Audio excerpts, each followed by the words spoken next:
முன்னாடி இந்த மைனஸ்க்கு வரதுக்கு முன்னாடி என்னோட ஸ்டடீஸ் பார்த்தோம்னாக்கா ரொம்ப வீக்காக இருக்கும். ஸ்டடீஸ்னாலே எனக்கு ஃபுல் ஸ்ட்ரகிள் தான். ப்ளஸ் என்னோட ஃபேமிலி சுச்சுவேஷனும் வந்துட்டு ரொம்ப வீக்கான இதில் தான் வந்து இருந்தேன். பிகாஸ் அம்மா ஒரு ஆள் தான் வேலை.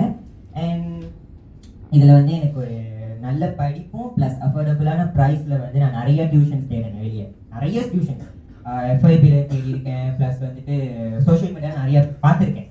ஸோ அந்த மாதிரி தேடி எனக்கு ஏற்ற மாதிரி எந்த ஒரு அஃபோர்டபுளான ப்ரைஸில் வந்துட்டு எனக்கு வந்து டியூஷனும் கிடைக்கல. அதே சமயத்தில் எனக்கு ஒரு ஏக்கம் இருக்கும், எல்லாரும் நல்லா படிக்கிறாங்க, எனக்கும் நல்லா படிக்கணும்னு ஆசை. ப்ளஸ் ஃபேமிலி சுச்சுவேஷனால என்னால் வந்து ஹை காஸ்ட்ல உள்ள டியூஷன்ஸ் படிக்க முடியாது இல்லையா.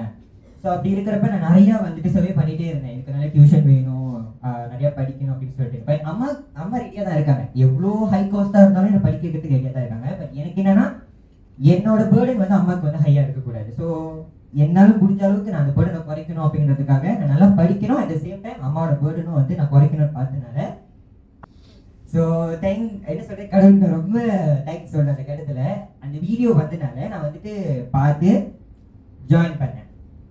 ஜாயின் பண்ணதுக்கப்புறம் வந்துட்டு என்னோடய ஸ்டடீஸில் வந்துட்டு என்னோடய ஃபோக்கஸ்லாம் வந்து கொஞ்சம் அதிகமாக ஆரம்பிச்சுது. ப்ளஸ் எப்படி படிக்கணும், நான் என்னுடைய நேரத்தில் எப்படி செலவழிக்கணும், படிக்கிற நேரத்தில் எப்படி நான் படிக்கணுமே நிறைய விஷயங்கள் ஸ்டடீஸை பற்றி நான் லேர்ன் பண்ணிக்க ஆரம்பித்தேன்.